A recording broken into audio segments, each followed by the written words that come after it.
Hey there, YouTube fam! Today, we're diving into the latest buzz, the Israel-Gaza conflict. Israel and Hamas are in the spotlight, and things are heating up. Israel's not holding back after a rocket attack. But what's next? Airstrikes in Gaza, it's intense. Stay tuned as we unravel the latest in this high-stakes showdown. Don't miss out on the updates. Hit that subscribe button and join the conversation. Here are the top 10 points in this big story.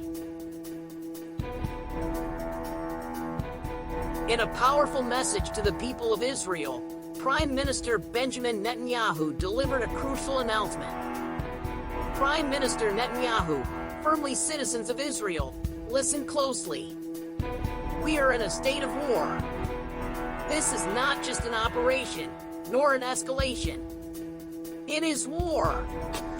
And let me be clear, we will emerge victorious. Prime Minister Netanyahu determined Hamas will face consequences like never before.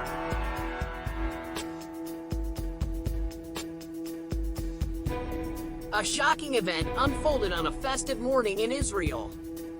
Over 5,000 rockets filled the sky, sirens wailing across the land.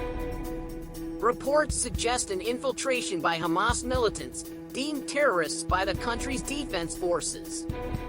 Paragliders were used, and even cars on the roads weren't safe.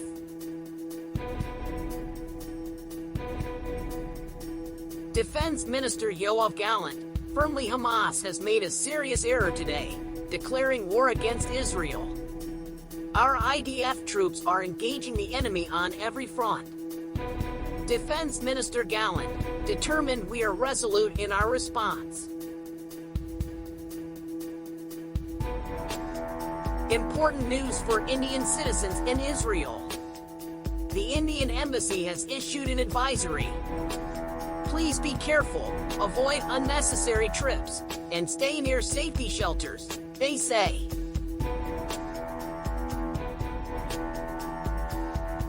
Breaking news from Israel, a state of readiness for war. The Israel Defense Forces are on high alert. Rockets from Gaza have hit Israel, and there have been infiltrations. The military vows to protect the nation.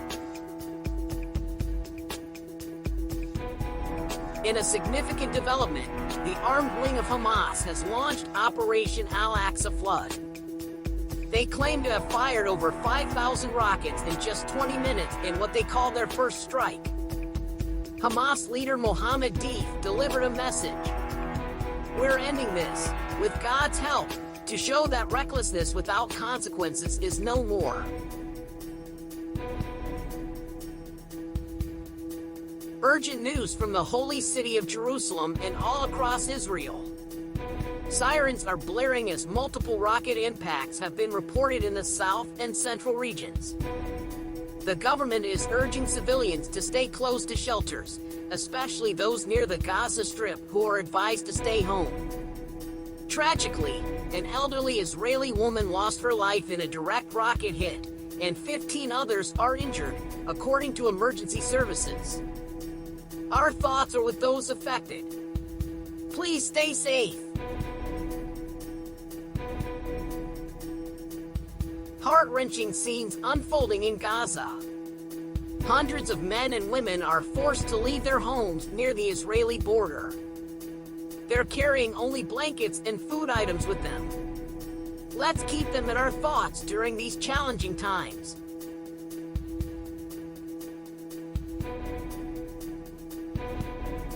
The conflict between Israel and Palestinian militants is not new. Since 2007, when Hamas took power in Gaza, there have been several wars. This latest outbreak of violence started when Israel closed its borders to Gazan workers. In this year alone, the conflict has resulted in the loss of 247 Palestinian lives, 32 Israelis, and 2 foreigners. Among the casualties, there are fighters and innocent civilians. Let's hope for a peaceful resolution to end this cycle of conflict.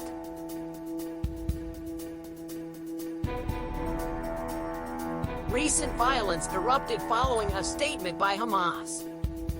They urged people to stand up against occupation, citing ongoing Israeli actions, especially at the holy site of Al-Aqsa in Jerusalem.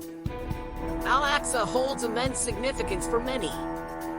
This statement has sparked protests and clashes. Let's hope for a peaceful resolution soon.